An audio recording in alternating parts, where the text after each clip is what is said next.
And now the WB's New Tuesday continues with Smallville.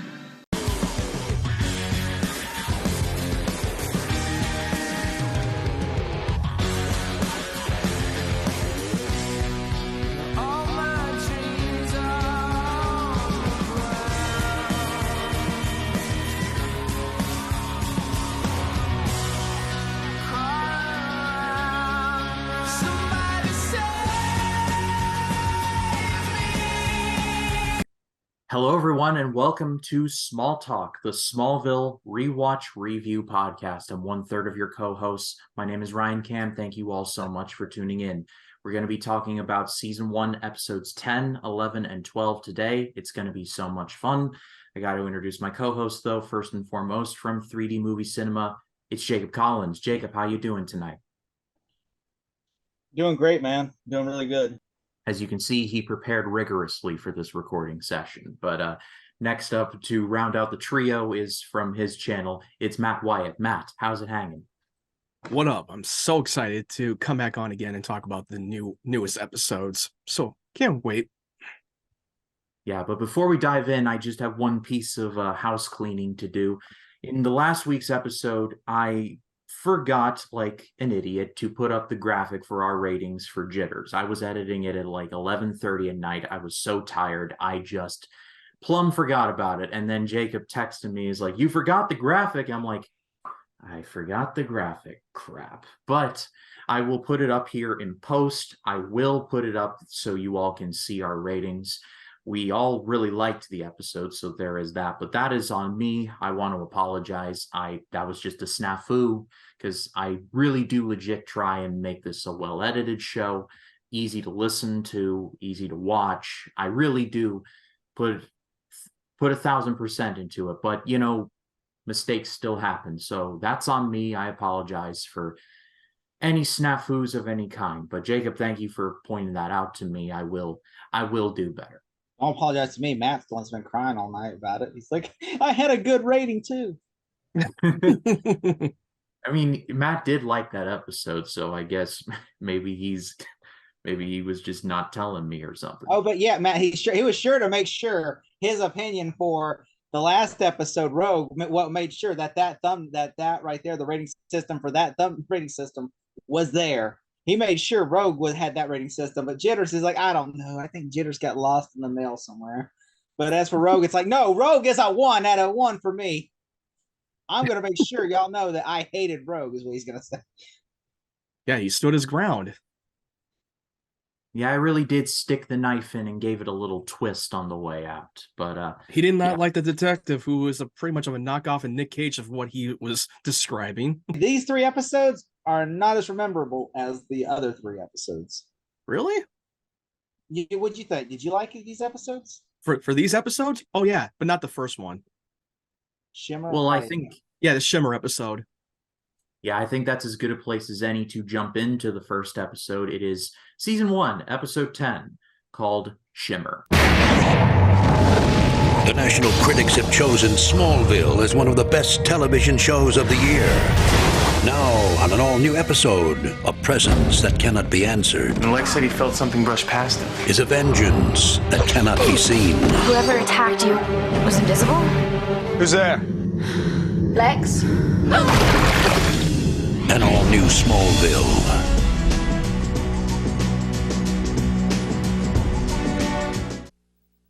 Lex and his girlfriend Victoria are attacked by an invisible entity. Suspicion falls upon the Palmer family, who are caretakers at Lex's mansion. Chloe believes that daughter Anna Palmer is responsible because of her jealousy of Victoria. So, one backstage note before we dive into the meat of the episode. This episode was directed by DJ Caruso. Now, this is a name that might not jump out immediately, but this guy would go on to direct Eagle Eye, which was produced by John Turteltaub and Jerry Bruckheimer, Disturbia, which is a kind of sort of knockoff of Rear Window, but I really like it. It stars Shia LaBeouf, and who was the dude?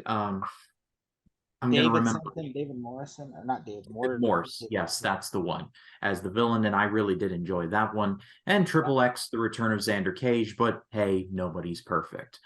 But this was one of his first forays into it, and kind of playing on an Invisible Man or Invisible Woman concept.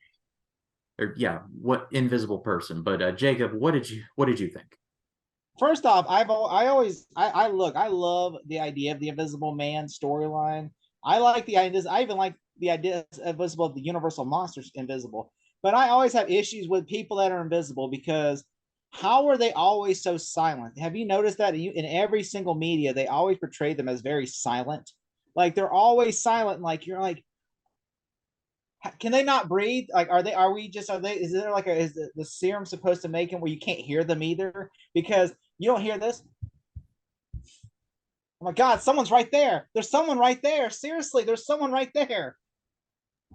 Hey, they're moving over here now. Yeah, because you're hearing them like heavily. you can't hear them walking.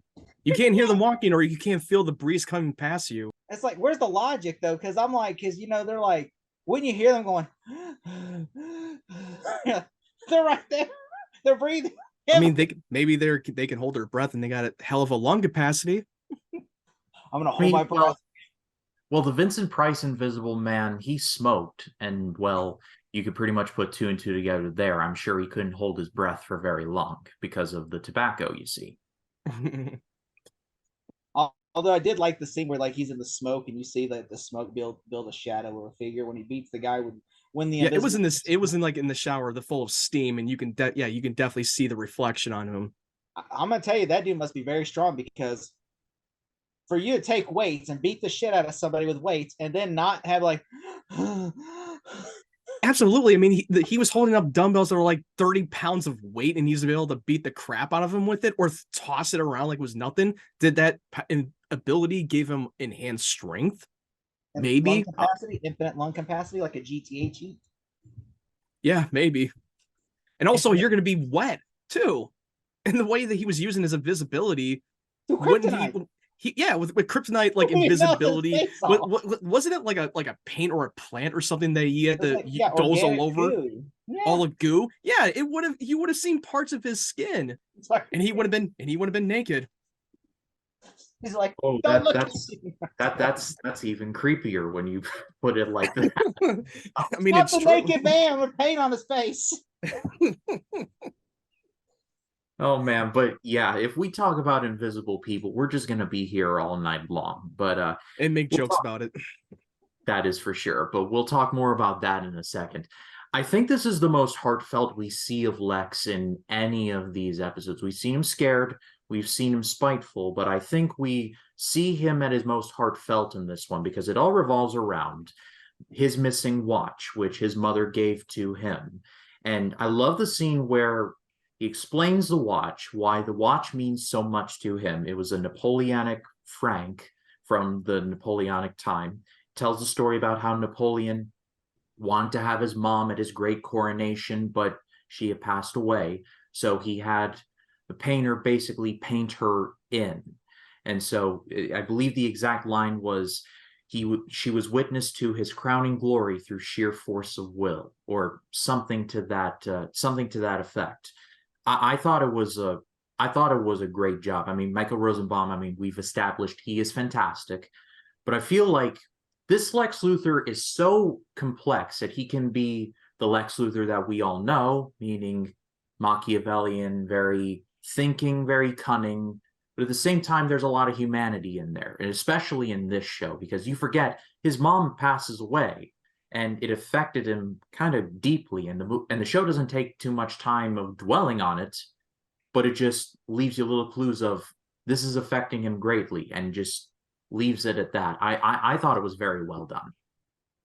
I completely agree. Yeah, that scene was so good with him and Clark together, him explaining about his mom and trying to reflect on the history of Napoleon, about his mother, how much it reflects on Lex a little bit, and that was so relevant. And we already know how good that Lex Luthor likes giving his little history lessons, even if he's not a history buff, but he does his homework. I really don't think he's a history buff. I mean, the dude knows like a lot about history. He literally gave Clark a history lesson in the pilot about the little figures. That is true. I think it's because the way he was raised by Lionel, I think he was just like when he shipped him off to boarding school, and he's probably had the obligation to had to study his ass off, even if he's not a history buff.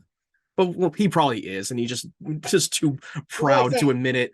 be like saying I'm not a Pokemon collector, and you got like a whole wall full of Pokemon on there. Or it's like saying you don't have a comic book collection and you have a lot of hundreds of them. It's like I'm not into that nerdy Star Wars stuff. Why do you have an Empire Strikes Back poster? Because it's worth a lot more money. Because nerds will get it. Which I just think Lex is hilarious, by the way. But Lex, he's great. Lex, I'm not a history buff. Oh bullshit, Lex, lying out your ass.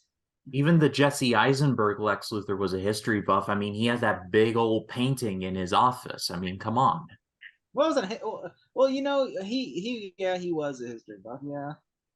Well, but yeah, at the same time, like he also, but apparently he did not like that painting was upside down though, because he at the end turned it upside down. He didn't like the painting, so he turned it upside down. I always laugh at that scene in Batman versus Superman where he turns the painting upside down. I'm like, he hated that. Yeah, the painting turned. It was turned upside down at the very end of the movie when the feds were confiscating all of his things, and you see the painting go upside down where the devils come from the sky and the angels are from the bottom. That was a good scene. I know it's not even from Smallville, but that was actually clever. Actually, I'm not gonna lie. But back to Smallville, I actually I like that Lex was, you know, like given that he talks about how because he was looking for that watch frantically, searching couches and everything. Even Clark, I like how Clark came in looking for the watch too. When Clark was like, hey, he says, brought you some flour. By the way, that was creepy, by the way. That was a little creepy of Clark. Because he snuck up behind him out of nowhere, and how did he not hear him coming from inside the room? And how the hell did he get... He still was able to manage to come in, show up unannounced, with no... I'm going to say, he needs to fire his so-called security guards because they suck at their jobs. If people coming in there showing up unannounced. Can we talk about how the hell does Lex have a cottage on the mansion grounds? They've never referenced this once. Like Lex never says, hey, I'll let my cottage my maid that works in the cottage, I'll let her get you something to drink. Never mention it once. Never ever. No. This is the first time I'm hearing about it. I'm like, well, this is news to me. Yeah, even in something like, say, The Fresh Prince of Bel-Air, like Jeffrey Butler is a constant presence on that show, dropping one-liners, doing things like he is the butler of the Banks family home. And like this family just comes out of nowhere, and then I assume, because I have not seen the entire show, you guys have, I assume we never hear from them again. So it's weird flex to have this family just like be like, we're the family that takes care of the Luthor estate. We have been here for years and years. I don't think so, Tim. Yeah, it's like yeah, they were out of nowhere. Like apparently they've been around for a lot longer than we thought, and they just they don't talk. They don't even mention it off screen. I'm gonna call bullshit because remember in the episode Cold, where were they at? You know, where the hell were they? We go to the cottage. Hurry! No, they don't even reference it. It's like this is just like because the writers need somebody like to reason for her to be obsessed with Lex. They're like we'll just retcon it. Yeah, the writers had to find a way to find an internal conflict, and they thought that having the connection with the Luthors and the girl's obsession with Lex, they thought it would be a little bit more compelling and give more Lex to do in this episode. Would it make more sense if the fencing instructor? Would it make more sense if the fencing instructor was and then the girl was like, the girl was the sister of the fencing instructor? Oh, dude, that would probably make a little bit more sense to have a fencing instructor if she had like a younger sister who is obsessed with Lex. I think that would have made more sense than having the family who are like Matons or something. They're living in a small cottage too. I'm like, I was like, wait, what? Why are you living in a cottage? Like I don't know anyone. I don't know any like who works with the billionaires who are like butlers or are still living in a cottage. They would live in their own place. Yeah, we live on the ground, so we gotta go live. We're living in a shithole because we gotta stay true to the Luthors. Well, we gotta give Lex. He's the most generous guy ever. Yeah. So much so that we're gonna be obsessed with him and draw paintings and steal his shit. Exactly. Oh yeah. I don't know if we're gonna get into the scene where Clark and Lex and Victoria were going up into her room, and you see a big flashing light out of nowhere, and you see the fucking black light of like a Jackson Hollow painting style. Yeah, it is so weird. It's like I'm glad you did bring that up, Matt, because I was sitting there thinking to myself, Well, DJ Caruso is clearly a fan of Poltergeist, because if you all remember, there was a door with a bright white light coming out of there. Like, all it needs is the little woman saying, "This house is clean." That would have been funny if she said that. But that thing really bothered me with the bright light. Like, how did that make any sense? Like some supernatural ghost spirit is doing all this, even though that we as audience were watching the beginning of the episode. We already know that this person's invisible. So how did that make any sense? And go through all that trouble to vandalize Victoria's room, paying and saying leave the mansion, blah blah blah, and you have the black light on. I mean, the bright light thing was a little too much for me. So she's taking the hot girl from Piranha 3D, Ryan. He didn't put that last part in last time. He was like, I'm gonna cut that. That's okay. From Piranha 3D, Ryan. I'm gonna say it 3 times so he has to include a thumb picture. Happy? All right. So anyway, she's taking a bath. Okay, she's taking a bath. And then an invisible person holds her under. And as to Matt was saying, he has ink on his hands, and yet he's still invisible when he's holding someone underwater. That's a good point. Like, how is he not, like, bring up his hands from the water and he's just how's his skin not showing? Or when he gets splashed in his face and parts of his face get shown. It was like, it does have like you said before, this is like a little bit of a Haunted Mansion Poltergeist, but it's also a little bit more of a Hollow Man movie vibe. If you know the movie with Kevin Bacon where he turns invisible and becomes experiments and becomes a psycho killer, that scene reminded me of it. Yeah, but with Invisible Man movies like the original with Claude Rains or Hollow Man or the most recent Invisible Man movie we got in 2020, there's at least a reason why when we don't see them invisible, there's a reason, like, they're covering up. Like, there was a suit in the 2021. Claude Rains has the iconic outfit where he's covered up in the bandages and the glasses. But, like, what's this dude's excuse? Is, like, the paint, which if even, like, just a simple drop of rain could, like, ruin this dude's entire scheme. It's like a Florida rainstorm that lasts 15 minutes, because we've been having those in the state of Florida recently. Is like, rains for 15 minutes, he's completely visible again. He's like, oh, well, my plan's foiled. Time to go to Amazon and order more paint. And like, what? You did not think then that would mean the episode is over. If it's already been revealed. And he sweats too much. His plan's the sweat. Even when you sweat, you would still show your skin because you're covered in ink. A locker room. Yeah, he was in a steam, full of freaking steam. With lots of moisture. He was in there, and yet all you see is a shadow, because I'm like, how the fuck is that logical? But that kryptonite must be some strong paint. That might have a strong paint.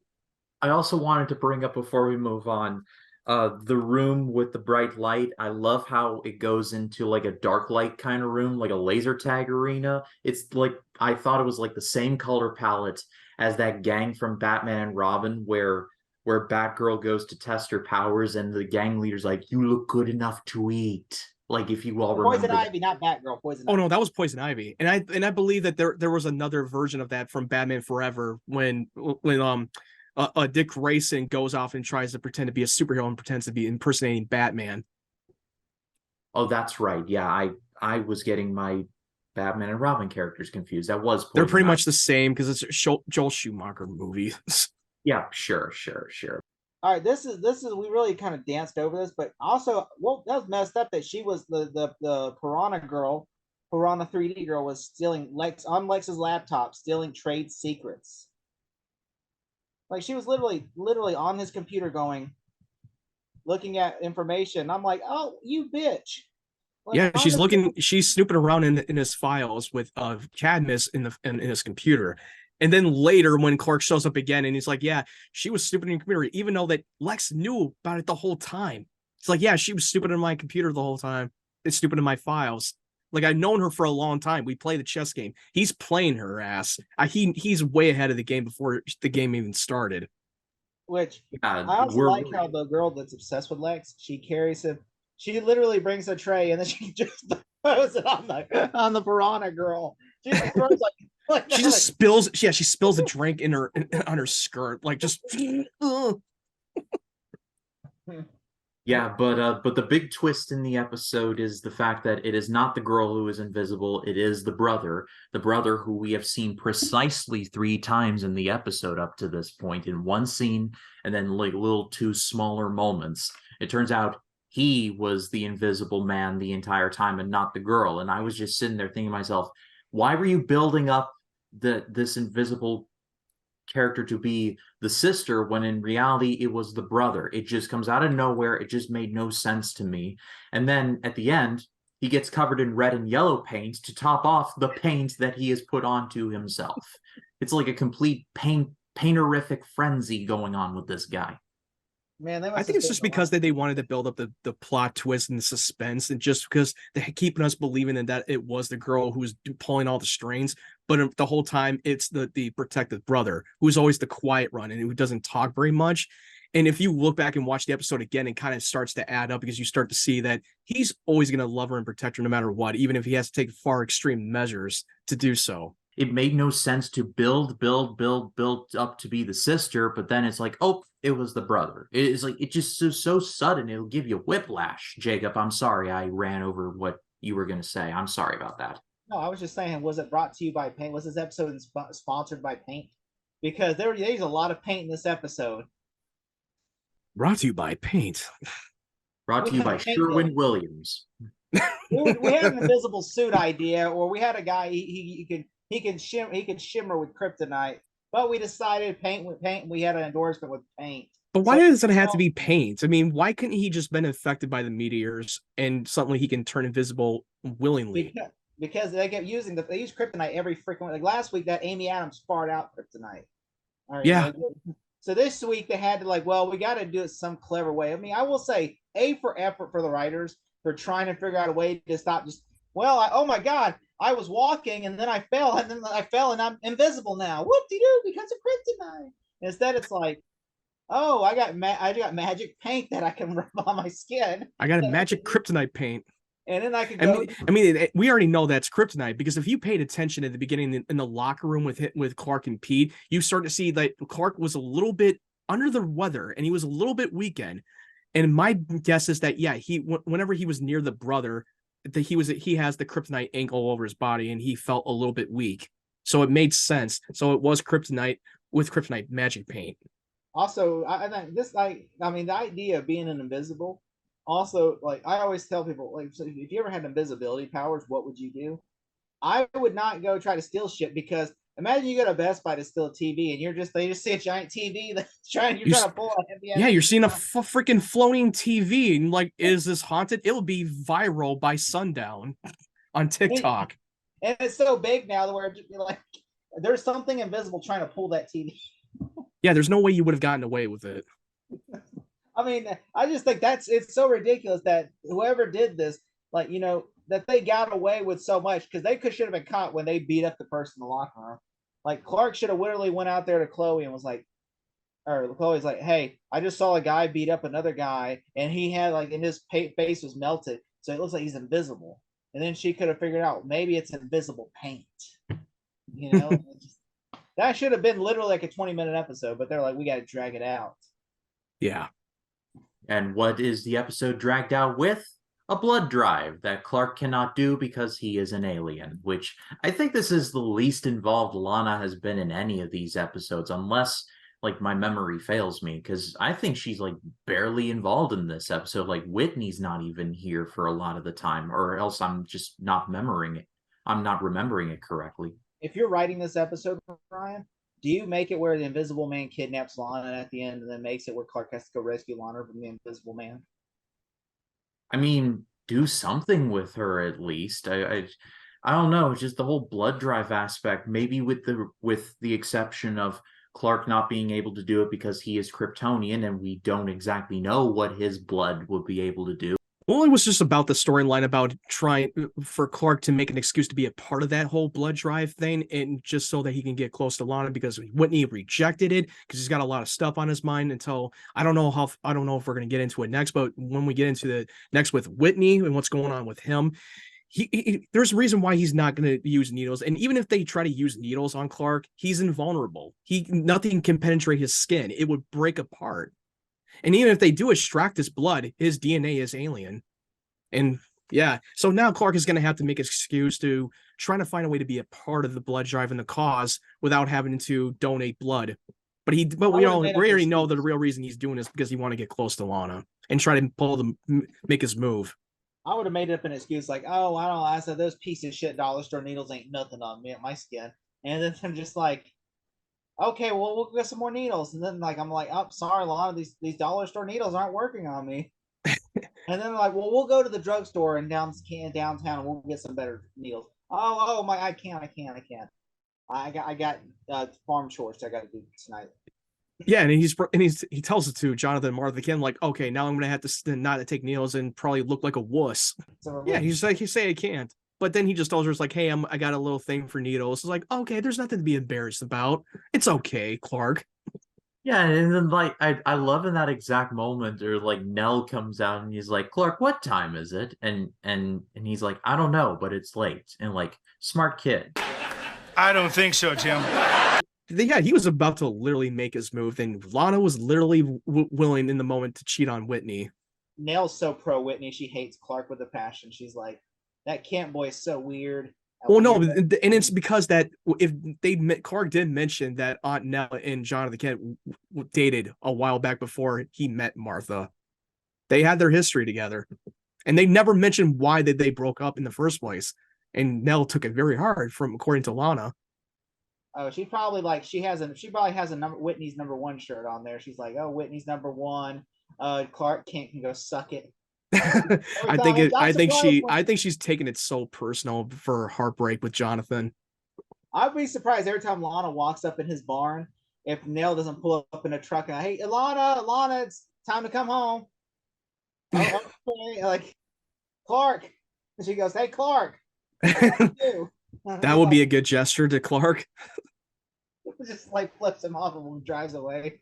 And then Clark just ices her tires and she melts her tires going across the road. Yeah, or just like destroy the truck. She walks out there. I could have swore when I watched the pilot, I could have swore this, and I know Man of Steel did this, but I could have swore when I watched the pilot that Whitney is at prom and he walks out and his truck's destroyed. Oh yeah, that was in the extended pilot. That was in the extended episode. That was never in the final cut. I could have swore I saw this, and I'm like watching this. I went on Hulu, and I'm like, am I going crazy, or did I really imagine this? Like, I could have swore Whitney Clark destroyed Whitney's truck, and then Whitney walks out, and everybody's like, dude, your car got destroyed. And he's like, what? Oh. Yeah, I felt the same thing too when I was watching it through like streaming, and because I watched the DVD of the pilot first on season 1, and I was like, where's these scenes? These feel like they're missing and out of place. Like, what the hell? But then it makes sense because this was the extended version. Ryan's gonna be like, damn it, y'all stop talking about this. I'm gonna have You're ruining this for me. I have to look these scenes up now and have to put them in the clips. He's like, shit. All this, that's another hour of research for me. Dang nabbit. But as for this episode, I think it's a fantastic episode, by the way. That's a good place to go into our ratings. Jacob, what would you give it 1 out of 10 shields? About a 5. All right, let's call Oxford English Dictionary. Let's redefine fantastic to just kind of there. Matt, I think it's fantastic to an extent. It's like it's fantastic. It's an episode of Smallville, but it's not a fantastic episode. Let me rephrase that. About a 5 because there are things I do like, but mostly it's just like it's okay. I wouldn't rewatch it again if you asked me to. Anywho, Matt, what say you? Yeah, it was like there's some great, fantastic moments in this episode with Lex and Clark and his history with his mother. And one thing that we forgot to mention about with Whitney and explaining what was going on with him, and Clark catches him that he has the medication, the heart medication, and it was for his dad, that he has a heart condition and he's not doing well. And that's the reason why he's not telling Lana about what's going on. And he's trying to save her the pain because she lost her parents. And he doesn't want to cause her any more pain. And then Clark has to be the bitter man and not try to make a move on this girl and say, you know what, go and talk to Lana, tell her what's really going on. She will understand. And And that's very rare for Clark to do something like that. And because when Lex brought it up, he was like, what would you have done in the situation if you were me? He'll be like, I say go for it. But that's what's great about you, Clark. Yeah, so I would like give this a rating of 5 out of 10. It's not the best episode. It's one of my least favorite of the 3. I just didn't really care much about the Invisible Man aspect of it. I didn't really care. Yeah, the twist kind of killed it for me. I'm one step below you guys. I'm gonna go 4. Like, it was good in parts, and I just, it was like, where was Lana? The twist was dumb. It wasn't the worst, but it was just kind of there for me. I guess I liked the ideas more than the execution, but I think He was gonna give it a 9 out of 10. I really thought, I was like, he's gonna give it a 9 out of 10. Watch, he's gonna give it a 9. Like, yeah, just when you thought I was. That's my bullshit take of the week. here's my plot twist. We were gonna vote. We were literally about to raise our hands and go, all right, Ryan's full of shit again. We're gonna raise our hands. They're like, yeah, there should be a t-shirt. There should be a t-shirt hashtagging Ryan's full of shit. Well, anyway, that's a good place. 2 episodes. This could change. I mean, Ryan could be like, shit. Well, me and you could either hate or like these. And Ryan would be like, oh, I love these episodes. I was a little bit concerned that he might retract his rating when I was explaining about the whole Whitney and the Lana situation thing. I was like, oh, fuck, now I got to change my rating. Now Ryan's going to be like, oh, it's a 9 out of 10. Yeah, I'm going to sleep on it. And tomorrow when I start to edit this, I'm like, you know what? I think this one is a hidden gem. 9.5. Oh, bullshit. You can't fix that. Then you are full of bullshit. Then you got to put over, I'm full of shit. Just flag that banner around. Just Ryan's full of shit. Filled to the brim with the caca. But let's dive into season 1, episode 11, called Hug. On Smallville, Whitney wouldn't attack anybody. I just think there's something else going on here. the world he's come to cherish, Your father sold the farm. he can no longer trust. I always knew you were keeping secrets from me. I'm your friend. Oh, please. An all-new Smallville.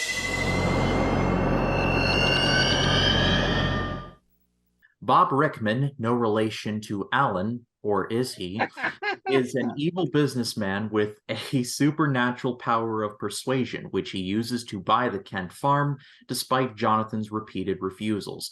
Clark recruits Rickman's reclusive former business partner to help undo the damage. So, Mr. Rickman basically gets a lot done in this episode with the power of his right hand. Yeah. He's basically a knockoff Kilgrave from Jessica Jones. I mean, sort of, kind of, yeah. I was going to parlay that into saying, what did you all think of, what did you think of Rickman? I thought he was okay. I like more of the backstory between him and the partner, who has basically gone full Ted Kaczynski at this point. It's kind of a scary power, and I want to put a pin in this for now, that like he can even possibly get to Lex, but I want to put a pin in that because I want to ask you guys a question about that, but let's save it for a little bit down the road. But I like this power of persuasion that he has. Like, you shake his hand and he's like, you're going to do everything I say now. And so it's just, I like that. It's a very, like, I don't know, it's kind of weirdly tangible for a show like this. But yeah, we get immediately that Lex just does not trust this guy. But again, let's cross that bridge when we get there, because I did have a question to you all about that. But the show started off hot, where he just goes to this like diet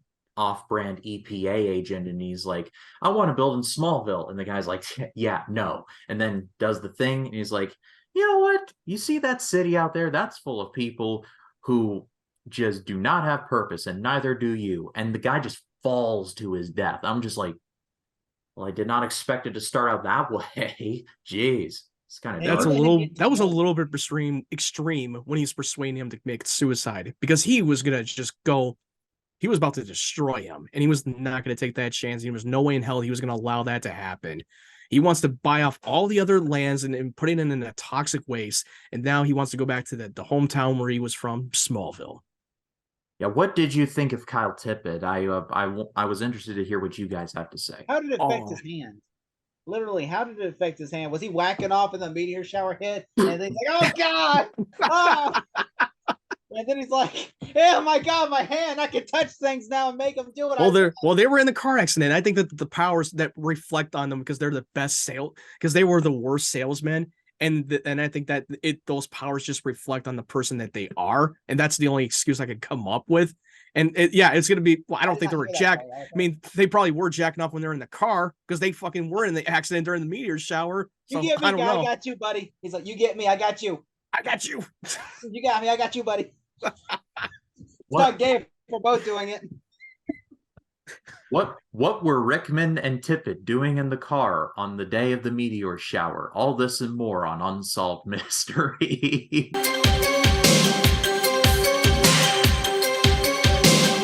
But the scene in the barn where like Jonathan sells the farm, I was like, there is no friggin' way this happens, and sure enough, it does. And I'm like, wow, this Rickman guy is more powerful than we thought. Yeah, and even Lex told Clark to be careful with this guy because even though your dad is stubborn and he would say there was no way in hell that he's willing to sell off his own farm, he has his way of power of persuasion, not literal, but he has always his way to getting what he wants. And this scene in the barn with Bob and Jonathan was so well done because Jonathan was like, "Hey, if I need money, I wouldn't be running this farm. Let's let an honest man do his work, get back to work." I was like, "Damn." Jonathan's like very hard on, and he's like one of those people that doesn't really care about money. He cares about honest work. And that was that's just a lot of characters that we don't often see in in today's world. Yeah, Jonathan Kent in this show has a weird sort of contentment with his life. He has his farm, he has his wife, he has his adopted son, and it's like, I'm good. I got a truck that I can travel back and forth to. I got enough money to keep the bills paid while keeping everybody comfortable. It's like he has achieved a certain achievement in his life, and he's just like, he's fine with that. I like that. I like the spirit of that. Yeah, he's fine where he is. He's got everything he wants. He's got a son. He's got a wife that loves him and is very loyal. He's got his land. So what more does he really need? Like, he's not full of greed. Also, can I say the story between the two guys and how it almost symbolizes Clark and Lex, like these two guys that are on two, like one's one's a successful businessman, the other one is just like, has really no money. I like how it's almost like Clark and Lex, in a way, because like I even like how in the end, like they're talking about their future, and he goes, "You think we'll be like that?" And he's like, "Oh no, well, like I like that, ideology of like this is almost like a foreshadowing in a way it feels like. Oh yeah. Yeah, it's definitely like you said, it is a foreshadowing with two people who are once friends, but now they're at their rivals. Just like it's going to reflect on what's going to happen with Clark and Lex in the future. And the best line in the episode, when at the very end, when Lex and Clark were talking on the barn, Clark is asking him, like, "You think we'll ever end up like them?" And Lex is like, "No, Clark, our friendship will be the stuff of legend." That was easily the best part about that episode. And that's why I love this episode a lot more than I thought I would, because it definitely does foreshadow what's going to happen with Clark and Lex, because we know that one day they will become rivals. I also like that, it's so powerful because you see that, this one guy who uses his, persuasion to make people do messed up things while the other guy is just trying to help. Yeah, and Kyle, and here's the thing, Kyle is now a hermit. He's been living in the trailer for 10 years. He has a strong ability, just like Bob, and he knows he can do anything he wants and take whatever he wants, but he chooses not to because he wants to cut himself off in the world, not become anyone their problem. He was betrayed by his own best friend, and he's afraid that he's not going to be able to control it, and he's going to wind up like him, and he just simply wants to hide. So I'm the noob of this show, or I'm watching all this for the first time. Does that forest ever come back in any way, like in the show? Just say yes or no. No. It might, it might, because but I'm not saying like it's insignificant, but there might be a scene in season 4 with a car crash. Well, there are a lot of car crashes in this show. Ashley Simpson. Oh yeah. Now I remember. Like the forest car crash in season 4 without spoiling anything. I get what you're talking about. I know, I get it. Since you brought up that Ashley Simpson music, oh fuck. I'm trying not to ruin it for Ryan. Yeah, please don't. It hasn't, but just but I do like the fact that like Rickman uses his powers to bewitch Whitney, and they have that fight, like Kyle and Whitney have the fight. I don't know why. I like that scene. I'm sure CGI was used. I'm more than certain of it, but it looked like there was some practical stunt work going on, and if that was the case, then big thumbs up for me. I like that fight. Oh yeah, it was done practically. I mean, if you want to say what was done in CGI is when Clark was super speeding and tries to defuse the situation and try to stop from Kyle from whacking the crap out of Whitney with the bat. It was the bat that shattered right in front of him that was CGI. The rest of it was done practically. Yeah, that CGI bat though, it didn't age well because you saw pieces of the bat like flying at the screen, and I'm just like, I can smell the binary code from here. Yeah, just like the last episode in the barn with Lana and Clark, they were like the sunset was on green screen. Like if you watch this in an HD TV with 1080p remastered, and you watch, or you own a 4K TV, it did not age well. But if you watch it on the standard television, if you own a standard television and you watched it back in the day, like whether it was on TV or DVD, it would look a lot better. But now that the pixels has been increased, it just, you can now tell it looked a little bit dated. It did look great during that time. Yeah, it also kind of showed that Whitney is a little more self-conscious of Clark than I think he's willing to let on. It's been hinted at here and there, but I feel like there's maybe some friction going on there. Also, can we explain how awful that turtleneck sweater Clark wears in the episode? Yeah, what was with the turtleneck that Clark was wearing? Why the fuck are you wearing turtleneck? That's something like Lex would wear. Why the fuck are you wearing turtleneck? Like, are you trying so hard to flannel, are you trying so hard to avoid the suspicion that you can handle the cold, even though you don't need to wear a sweater or flannel? Is it just like a part of an act for him to blend in? I mean, I don't know what the hell that was. I didn't know why he was wearing a turtleneck. That looked a little bit weird. It didn't feel like that Clark would wear that. Clark would never wear a turtleneck sweater. No, that's something Lex would do. Lex would wear that. Yes. I literally, oh my God, I don't think that would be a good fashion choice for Michael Rosenbaum, because I just imagine him wearing them. Like, it would not look good on you. Michael Rosenbaum would be like, what the fuck is this one? I'm like, wearing the turtleneck, guys. This week on Smalltalk Fashion Police. That's Fashion Police. Like we'll say is fashion alert, and then just be like, and then we should say thumbs up or thumbs down, and then we'll be like, thumbs down. Cancel.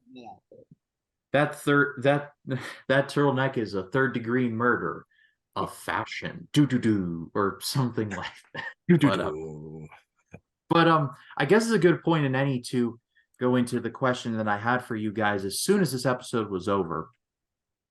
Do you think that Lex was really bewitched by Rickman? Or do you think that he was really like, he has a suspicion about Clark this early into the show? Because we never see the fact that Lex and Rickman shake hands. We don't see it. Mm-hmm. I have a feeling, and again, I have not seen the whole show, so y'all watching or listening at home, keep this in mind. I have not seen the show. I don't know what happens. I feel like 11 episodes deep, I have a feeling that Lex knows that Clark is not who he says he is.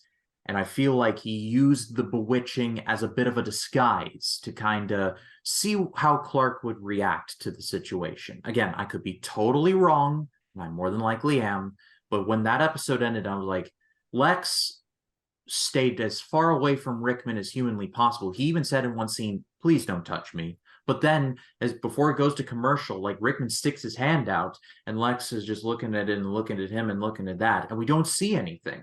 But then the next thing you know, he's going after Clark and Tippett, and he's like, I don't know, I know you're keeping secrets from me, Clark, and he's like waving a gun around, and I'm just like, he doesn't know the whole story, but he's found some kernels of the truth. I like how he's like, Clark, you have some explaining to do. Yeah, that was good, but I feel like Lex knows a lot more than he's letting on, which, I mean, is Lex's modus operandi at this point. He knows more than he lets on. But I feel like at this point, he either knows Clark is not of this world or has an idea of that. Again, I could be totally wrong, but that's my theory. You want us to are you trying to ask us? Do you want us to tell you was he possessed or not? Is that what you're trying to say? No, I'm not saying that. I'm just saying that in a vacuum, I think that in this episode, I don't think he was possessed. I feel like he was poking the bear a little bit to see what would happen. Lex was saying when he did this, Clark, you have some explaining to do. Like, you don't think that's sane, Lex? I'm just saying, do you really think that Lex is sane for him to deal? I don't think he would talk like that. But also, you're not that far off. But at the same time, I do believe he was bewitched, and he made an exception to shake his hand. It's because he knows he was dropping with the Kents of buying off the farm. He's like making his peace, like leaving Smallville for good. Be like, okay, I'll make an exception and shake your hand, even though they did it off screen. But I think for different with Lex, he's not coming off like mind control like a robot, because I think that there's something, a part of Lex that's bringing out the darkness that's already been in him all along. And he always had a suspicion of Clark from day one. And I think that the bewitches helped amplify all that. At least that's my theory, but I do believe he was bewitched. Also, there's a lot of To Kill a Mockingbird references in this freaking story. No, I just came out of the episode thinking to myself, you can't convince me that Lex, this early on in the show, would be so dumb as to shake this dude's hand as like someone who is just like really smart and cunning up to this point. Is he either knew what he was doing and shook the hand willingly, or he just was like, I'm not going to, but I'm not going to tell Clark that I didn't. And I feel like he was on a bit of a fact-finding mission, because it was in a bit of a throwaway note we kind of see in, I believe it was Shimmer, he was using Nixon to dig into the accident, because it was established previously, but Nixon came back with his sources. And I feel like that's the next episode. It's in this crop of episodes, I know that. Yeah, but I think that even if he wasn't bewitched, or mind control, wherever you want to call it, I don't think that he would use a freaking Uzi machine gun to shoot the hell out of Clark to test it out. I don't think he would be willing to risk his life if he was wrong about his him. signature weapon's a pistol. I mean, that's that's his pistol. That, like, he would not use a freaking machine gun. Like, that's not Lex's thing. Like, that would be so out of character for him. Like, because you could see how much it does foreshadow his darkness. But even though he goes a little bit over the top when he shoots the crap out of Clark, and you see a bullet time visual effects and him dodging it, doing all Matrix style on him. Yeah, so I'm going to say that, no, he was definitely mind controlled, because his weapon is always his pistol, his 9mm pistol. Yeah. Do you know what they should have called this episode, Ryan? What? To Kill a Handshake. Well, Matt says that Lex was bewitched. Jacob, what say you? Was Lex bewitched, yes or no? I put in my notes that he was bewitched. He was? Yeah. All right, I guess I'll be the lone guy. I don't believe that he was, because there's no way that this Lex Luthor, who has been presented up to this point as cunning, smart, and 3 steps ahead of everyone else, say, you know what, let's see what happens. You really think that he was this crazy? Like, he's just like, so I'm sorry yesterday, Clark, that I shot you with a fucking machine gun. Oh, and I'm sorry about to blow you up in that car with you and Kyle. Like, he was going to blow them up into oblivion. I looked like I was drunk as fuck doing it too. I was like, hey, Clark, you have some explaining to do. You have something explaining to do. He's been researching Clark and the Kent family this entire season. I'm just saying it's possible. It's possible. You were there, but I just think like there's some parts of it, but I don't think he would be willing to risk Clark's life to test out what he's made of. I don't think he would be willing to risk his life, because in his mind, what if he's wrong about it? What if he's wrong and he's actually normal and you just killed him? That's an extreme way to kill somebody, to figure this out through a point. Like, I just killed him. I was like, oops. Also, I just feel like like Matt said, he would have used a pistol if he was gonna like kill Clark, because that's a machine gun. That's like weird. That's like not a thing for Lex. Never once had said, you know what? I don't even know where the fuck he got a machine gun from. I'm pretty sure he went to the gun store and fucking got a machine gun and gave it to Lex. I mean, Lex would always carry a gun in public. Pistol. I'm like, Ryan's the one out here spouting bullshit. Like, oh, I think it's. I think it was. I think Lex knew he's just keeping a secret. Like, Yeah, I shot Clark Kent. Yeah. I'm sorry, Clark. I shot you. I'm sorry. I was about to blow you. I was close to blowing you guys up. So are you an alien, Clark? In the next episode, he's like, "Hey, are you an alien? I know I shot you like 15 times and tried to blow you up, but I'm going to ask this question anyway because the writers in this episode don't know about the last.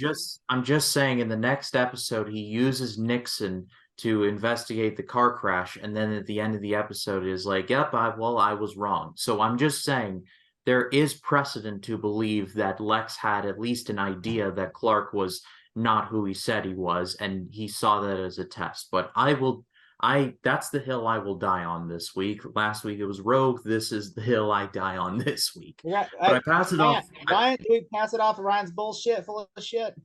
Ryan, you got to do bullshit alert. You got to do bullshit alert. Ryan's full of shit. You got to put that now. You have to. Ryan's full of shit alert. Fine. I'll own that. But I pass it off to all of you watching/listening. Am I full of shit? But do you think Lex was bewitched? Yes or no? Let us know. Comment section. Love to read what you have to say. I can't wait to hear Aaron White's theory on this one. But see the little banner that says "I'm full of shit" at the end. I think we covered just about everything. Jacob, what would you give the episode 1 to 10? I would say about a 6 out of 10. Really? Okay. Matt, what about you? Oh, I'm giving this a 9 out of 10. This was such a damn good episode. The story was great. Sure, it's not perfect, but I feel like that the concept about the friendship one day will become rivalry, and it reflects on Clark and Lex and what they will be one day. I thought it was the biggest strength of this episode. The antagonist was very good, and I thought Kyle's character was such an underrated character, and I wanted to see more of him in the future seasons, but we don't really. But I thought the actor who played Kyle was so underrated. He's been in a lot of great supporting roles. Like he's been in Twister, he's been in the Michael Bay's The Rock, he's been in a lot of guest stars on a lot of shows, and I thought he really nailed the role of Kyle. And so like I said, it's a 9 out of 10 shield. I'm going to go 8. I think this was a very good episode overall. I thought the question in question was very intriguing for me, and I think this is kind of an underrated episode. I will go on record to saying that. But one more note before we do move on. I almost forgot. What do you think of the doctor that Lex got to help Kyle out? The rock star doctor? The hippie doctor? Yeah.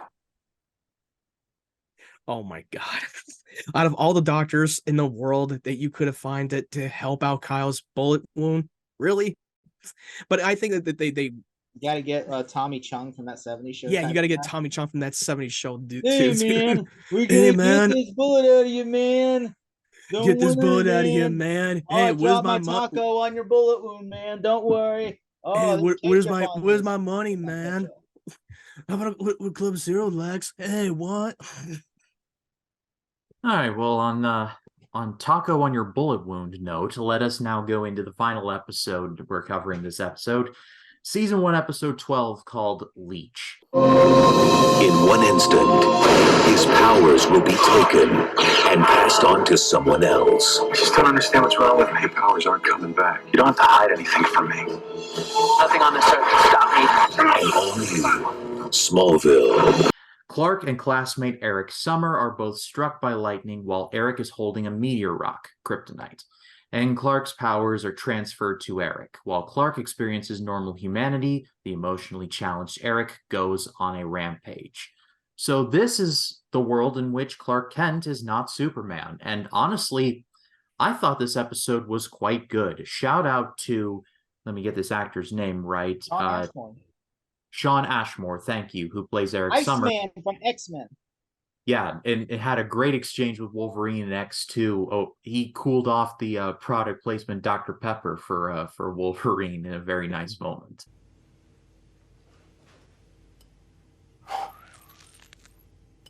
Thanks. No problem. And he was in a lot of good shows. Like I remember my exposure to Shawn Ashmore in a show called Anamorphosis.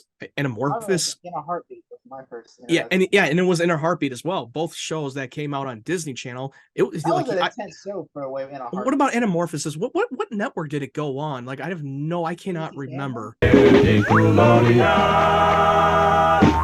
Thought that he was fantastic and such an underrated actor that really was able to carry that. And then when I found out that he was in the first X-Men movie that played Eric Summers' Iceman, I was like, wow, interesting. And then he's in the guest star in Smallville, and I thought he really did a great job with the role of Eric. Brother confused. He has a twin brother, by the way. Oh yeah, he has a twin brother, Aaron Ashmore. That they're identical twin brother. Interesting. Yep. It's interesting. You'll figure out why. It's interesting. Oh, you'll figure out why in later seasons, which we won't reveal it. Yeah, please don't. But I wanted to ask you guys this. What is it about this show? Is like Clark Kent has a great dad, and every other dad in this town just completely sucks. Like this dad is just a complete like Lex's dad is the CEO of Prick Incorporated, and then Eric Summers' dad like insists on like it's Mr. Summers in the school. I'm like, dude, like it's your son. Like, come on. Like, he's an emotional abusive father who has treated him like garbage. Like and the mom just sits there and goes along with it, like every other typical parenting in modern day. He's also in a movie that I like, but I know some people are gonna give me shit because they're like, oh, that's a chick flick. John Tucker Must Die. I like that movie. That movie was so funny. It's so ridiculous, but I really liked it. But I always think of like that movie. I said he's the coach of that movie. The coach. But yeah, I did like the movie. I did like how Sean Ashmore he's like a prick to him, to where he wants to die at the beginning. He's listening to a depressing rock song that I'm. It was Stained. Wasn't it Stained? The band Stained played by that. I just needed someone to talk to. You were just too busy with yourself. He's listening to Stained, and all of a sudden he's like literally about to take his own fucking life. like damn. And then he's depressed. He's emotionally like has a lot of a mental depression because his father was the piece of shit that treated him like garbage. He would never loved him. Never. He just treated him like he's like his every other student. Just like that. And he was emotionally abusive in his own home. He was not raised very well by him, not by a loving father. He was not a loving father to him. No way. But shout out to the actor Kevin McNulty who plays Mr. Summers, the father. He was actually in Snakes on a Plane with Samuel L. Jackson, and he was in Time Cop with Jean-Claude Van Damme, and he was also in the first. He was in Snakes on a Plane, the air traffic controllers. Yeah. His character name is Emmett Bradley, if that helps. He was like Kenan Thompson's talking about. Oh, I can fly a plane. This PlayStation 2's have really serious controls. He goes, sir, are you saying the only thing that your experience is on a video game? Well, it's a PlayStation 2. And that's supposed to help us how? But it's definitely a very compelling villain for this episode. Interesting dynamic with Clark being a normal dude for an episode, but man, like this character goes over the top real quick as soon as he dons the black trench coat and the boombox. The boombox sent me. I was done when I saw that boombox. I was like, this is the year of our Lord 2002 this was released. First of all, like what year does this guy think it is? And second of all, the black trench coat. The black trench coat. Tell me you've just seen The Matrix for the first time without telling me you've just seen The Matrix for the first time. How much did your clothes cost in The Matrix? I know reference. That reference is from Grandma's Boy. Grandma's Boy is from Grandma's Boy. Wow, JP, that is a great outfit. How much do clothes cost in The Matrix? Hey, Samantha, don't take the red pill. Hey JP, I wonder how much clothes cost in The Matrix. I am JP. He talks like a robot. I am JP. I hate your face. Also, I also love how he literally hypes how he brings a boom box literally a boombox and sets it right there, like as if like I was thinking about Batman '89 when like the Joker has a henchman with a boombox. It's the sole purpose is to carry a boombox. He just thinks he's cool. He thinks he's all big and bad because he has all Clark's powers now. And yeah, the trench coat was a little bit too Matrixy, a little bit of far stretch for him to wear it. Ryan, put the song "Lonely Island Boombox" into like as a clip when you're referencing boombox. But then I walk in the room, hold my boombox high, and what happened next will blow your mind. I will try and find it, and I will do it for you. Don't say it and don't on for you. But yeah. Like I said, very interesting dynamic in this episode, how we see Eric with the powers and we see Clark without, because we at first see, because the Kents are so used to it by this point, is like, Clark, a little help here, pulling his entire truck out of a mud hole, and Clark can't do it and he falls over, and then you see him like get a bloody nose after working out, and like, wow, this is actually an interesting kind of prospect. And then later on, you see it in the pickup basketball game, which shout out to this show for the courage to soundtracking that to Fat Lip by Sum 41. That was very nice. Yeah, but that was nice. You can see him, he kind of enjoyed it at first. And I don't know. It made me think, and they would have never done this, but maybe they could have made it like a two-parter. Like, what happens when Superman loses his powers? I kind of wanted to see more of it. Now, it obviously wouldn't have continued past this episode because I'm not that stupid, but it would have been interesting to have that explored a little more, I guess. Yeah, you were hoping that they would stretch out the storyline of him learning about his humanity without his powers. And the whole thing with Jonathan, like mom and dad basically saying, like, we love you with or without the powers. I thought that was a good moment too, and it really shows the X factor of, yes, Clark Kent has these powers, but they don't define him. They don't define who he is, because your powers don't define who you are. It's who you are that counts. I mean, it just like with Eric Summers, like, even though he goes far extreme with when he has his powers, he had his problems like that long before he got Clark's powers. He was already like that. It's just now when he has his powers, now he's more powerful, and now he can do what he wants. What would he done with them when he did get them? That's what happens when his powers are in the wrong hands. And I do love the moment when Jonathan tells Clark, like, your powers don't define you. And you, like, his two best superpowers was his parents, Jonathan and Martha Kent.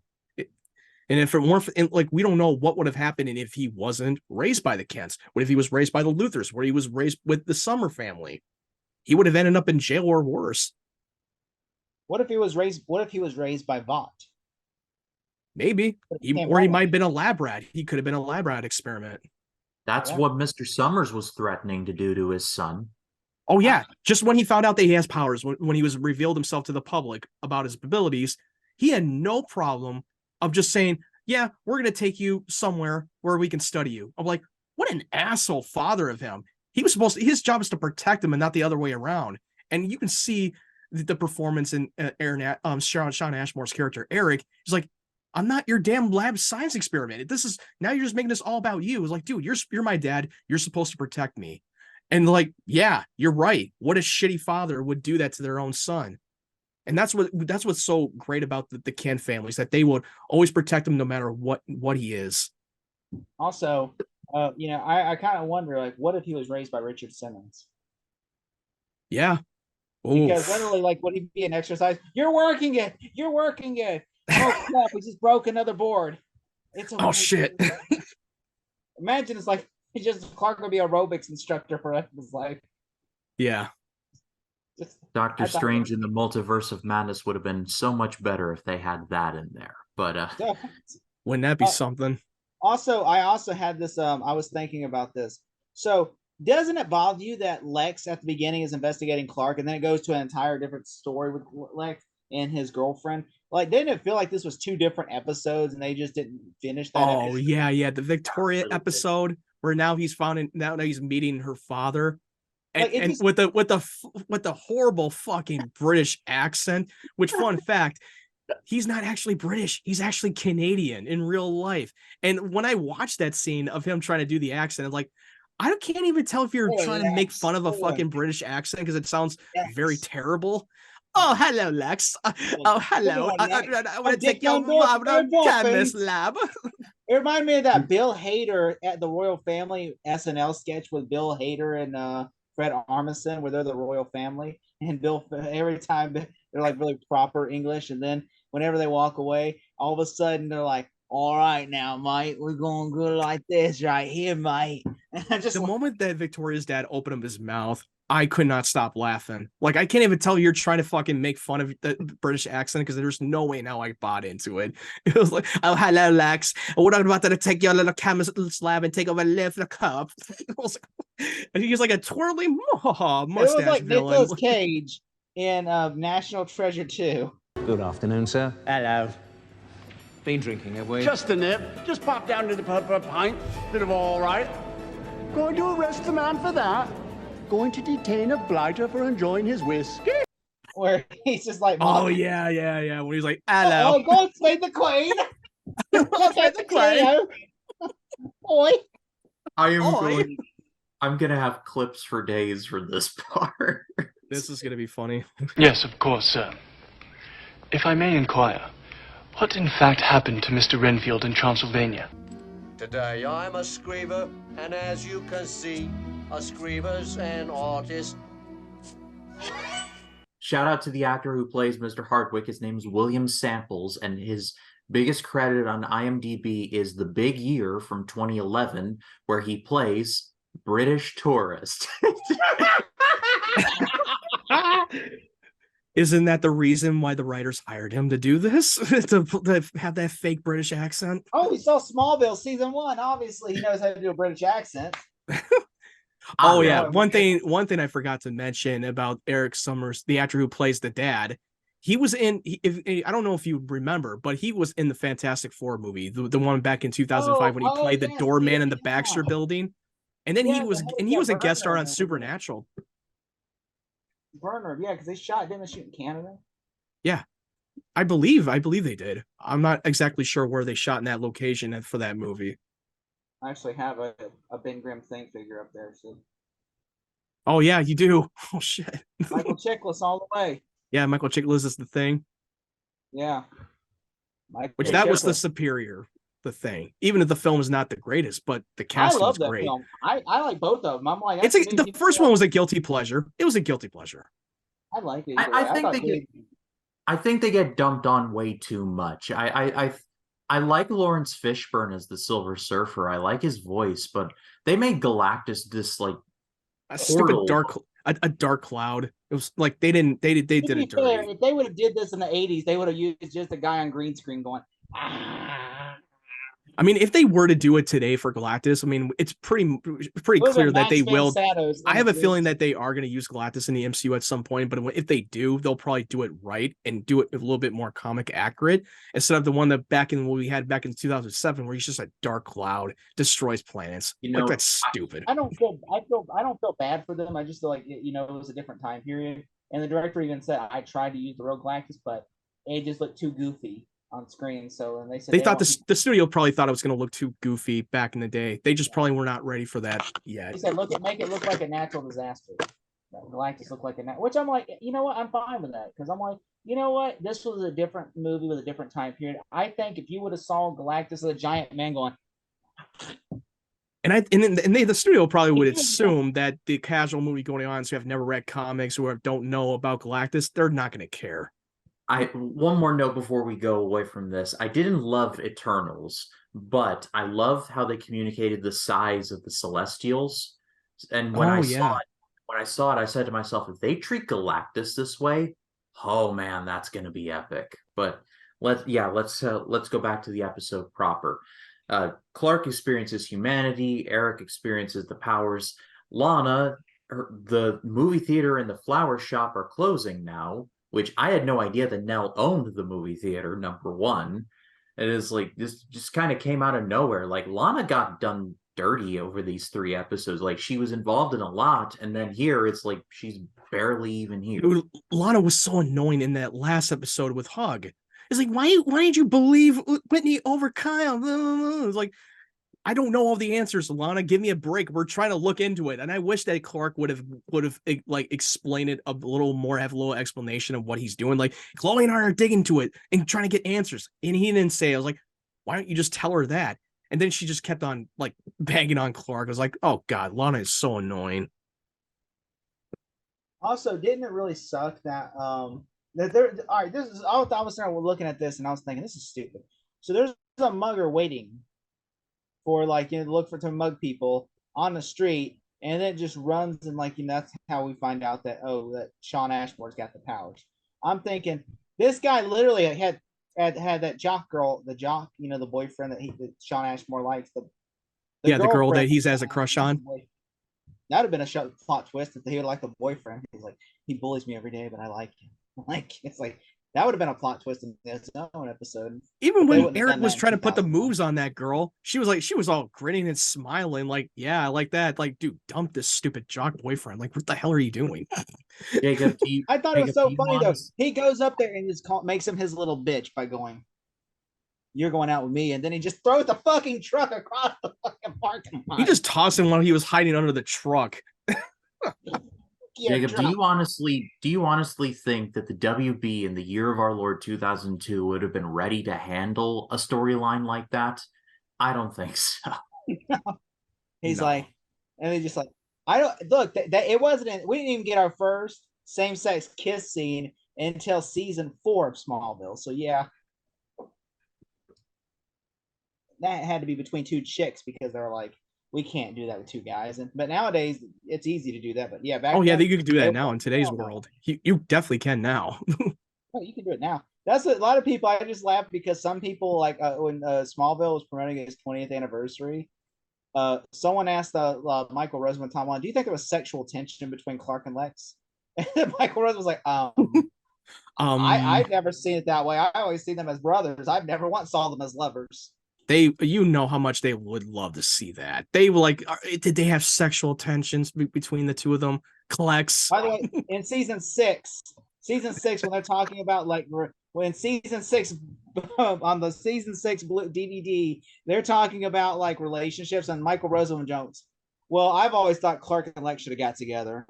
He says, he was cracking it. Yeah, Michael Rosenbaum was cracking the joke on that in behind the scenes feature out of season 6 DVD. Klex or Clois or every name mashup. Fan art between Clark and Lex. He even showed pictures of erotic fan art between Clark and Lex. I saw it.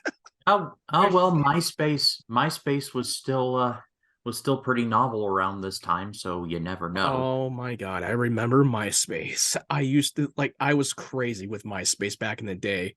Yep. Crazy with profiles. I had a bunch of superhero profiles with Superman, Spider-Man in my profile. It was pretty badass. I had a Spider-Man 3 profile, and then it became a Punisher Warzone profile, and I regret having it be the Punisher Warzone because it was the Punisher Warzone. I had a Smallville profile in the background once, and then I had a bunch of pictures on my profile with superhero shots with Superman, Spider-Man, and Batman and all that stuff. I was crazy with it back in the day. Going back to Smallville, I will say, did it bother any of you that Lionel was having sex? Had Lex had photos of his dad having sex with his girlfriend? I was just going to circle back to that because the ending of the Hardwick stuff with the bad British accent and William Summers also after he buys their company, screws him over and buys their company. Yeah, come to find out that Lionel and Victoria were engaged in some sexual healing, in the words of Marvin Gaye. That's creepy shit too. Yeah, and also his father tried to warn him about Victoria in the last 2 episodes that we've seen, and then finding out that he's behind the whole time. And I think that the whole idea with Lionel, I think he's putting Lex to the test to see how much can he really outsmart another billionaire corporate or something. Son, don't trust her. I was inside her the other day, so don't trust her. I was inside of her the other day, son. I have two possible jokes for this scenario. Hypocrisy. Or B, I'm as human as the next man. I was the next man. If you know, you know.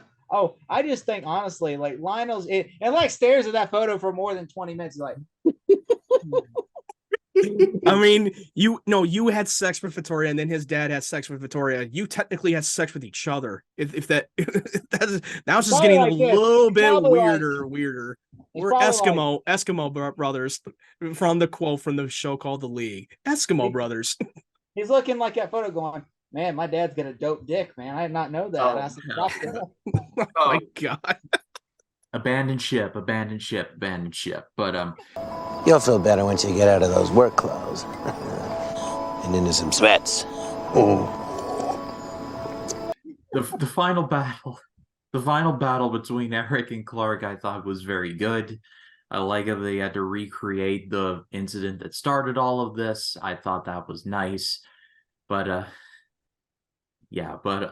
unless I'm missing something, let's go to ranking. All right, when Lex goes over to back, because they're gonna screw him over with the fake British accent guy, and then Lex literally they're like, it's worthless, Lex, and he goes, it's worthless, Lex. And then Lex screws him, me and my father will be making a generous offer tomorrow, and I always thought that was gangster. She says, why would you screw us over? I'm like, bitch, you were gonna screw them over yesterday. That was so funny. Like, why did you screw us over? We could have been good together. You were gonna screw her. Motherfucker, you were gonna screw me over. Like, what the hell are you talking about? Then he just talks shit and tries to burn her. Gives him a good slap, like, oh, bitch slap, like, damn. I wonder if that was before or after he saw the picture. I bet it was after, but I kind of wonder if he saw the picture and then went in there. No, that had to be before he saw the picture. Because he thought he won. He thought he beat them at their own game, and then then it was revealed by Roger Nixon that their two were sleeping together. Then it just fucked with his head. Mike, how many photos do you got of these? Just one. So if I go to your house right now, I'm not going to see it on your laptop open. Like, no. Why is there lotion next to your laptop, Roger? This isn't the only photo. You've been taking lots of photos. This isn't even the steamiest one either, is it? No. Sorry, Lex. She's so hot. She was in Piranha after all. Well, on that note, let's go to rankings now. Jacob, 1 to 10. What say you? I thought this was like an 8. Matt? Yeah, I do. I definitely do give this an 8. And one more mention that I forgot.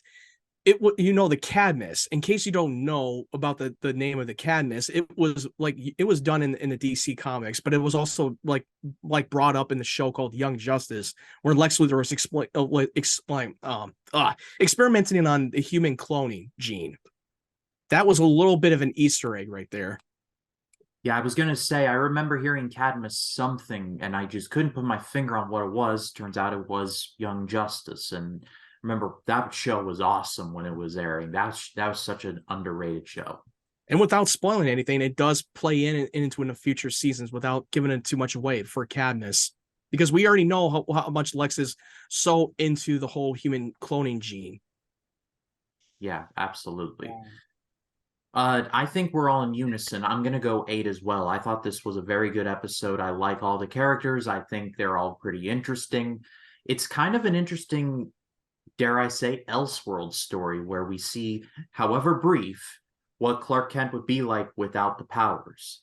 It's just, again, I would have liked if they had done more with this, but, hey, what can you do? But he finally gets to play basketball without gutting somebody. Like, imagine if he did a slam dunk, and it's like the scene in Amazing Spider-Man. Yeah, when he just takes the hoop down the backboard and just shatters it into a million pieces. Like, it'd be worse than that, though, with Clark. He'd probably do that, and then he'd hit the guy, the one dude's girlfriend that Shawn Ashmore likes.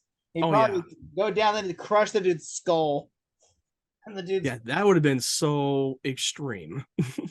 But it was definitely a good scene where he was so relieved that he's playing a game as a human without having to use his powers, without worrying about that he would hurt anybody.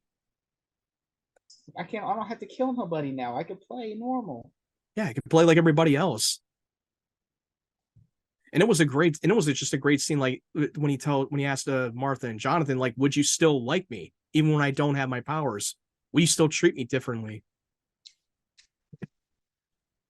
Yeah, good stuff all around. But I pass it off to all of you watching or listening. What was your favorite episode of the 3? Let us know in the comments. Love to read what you have to say. Was Lex bewitched in Hug? You forgot your score. You forgot your score.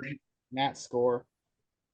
No, I did say 8. Oh, okay. So yeah, we're pretty much on the same page. Yeah, we're all in unison. But let us know in the comments. Do you think Lex was bewitched? The answer is yes. Let us know. Full of shit. The answer is no. Fuck no. Ryan's full of shit. Ryan's full of shit. Ryan's full of shit. Ryan's full of shit. Just keep trying. Would love to read what you have to say. Hashtag Ryan's full of shit. On that note, Jacob Collins.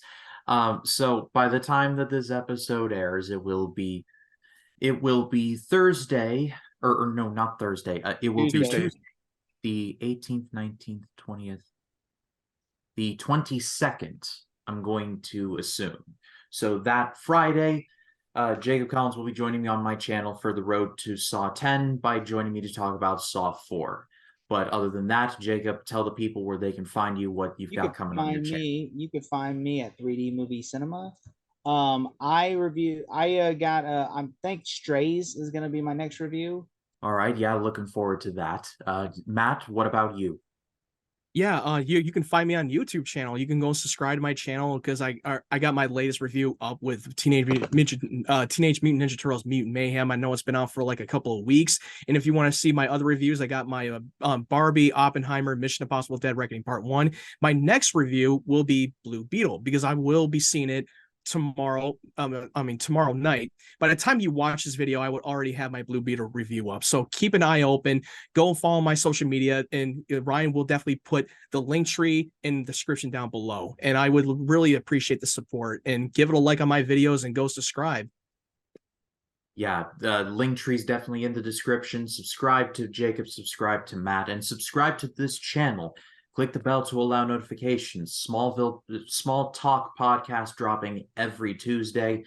I have so much fun talking about this show, recording this show, editing this show. It's been so much fun to continue to do this for the foreseeable future. So for Matt Wyatt, for Jacob Collins, my name is Ryan Cam. For Truth, Justice, and the American Way, we will see you in the next one. See you next week.